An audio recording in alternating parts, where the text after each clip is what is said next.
It's Wednesday, January 31st, 2024. Let's talk about the news. From BBC News, French farmers block major roads around Paris over falling incomes. Farmers from across France have moved their tractors and other heavy equipment into Paris, blocking the capital city's streets to protest what they claim are persistently falling incomes. Environmental regulations they worry will make them less competitive with farmers in other European countries, high levels of regulatory red tape, and competition from neighboring nations.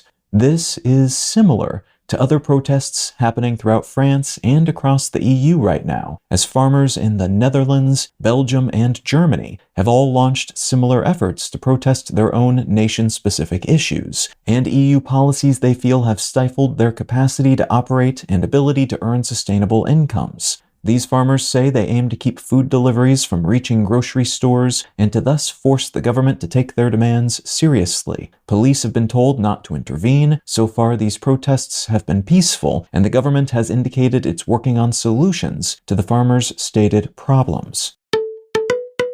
From Bloomberg, Colombia declares national disaster as wildfires spread through parched forests. The Colombian government has declared a national disaster as 31 separate wildfires tear across the country, their spread sparked and amplified by unusually hot and dry weather conditions. Those weather conditions are being flogged by the El Niño phenomenon that's roiling the water cycle and increasing temperatures globally right now, and temperatures around the world are increasing on average due to human-stoked climate change. This emergency declaration will allow the government to inject more money into disaster relief efforts, and the fires are expected to continue to plague Colombia and to increase in scale through March.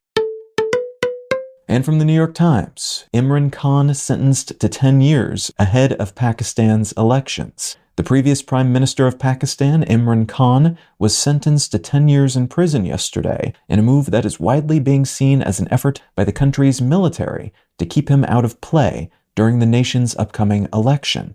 Pakistani citizens will head to the polls on February 8th, and Pakistan's military is not keen to have Khan roil up populist sentiment against their preferred candidate, a former prime minister who was ousted by the military in 2017 and who had been living in exile until late 2023 when he was welcomed back to serve as an alternative to Khan. Khan was arrested on corruption charges in May of 2023, which triggered protests and a 3-year prison sentence, which was suspended in August. Khan remains in prison for a separate alleged crime, and this new sentence is seemingly intended to keep him there for the foreseeable future.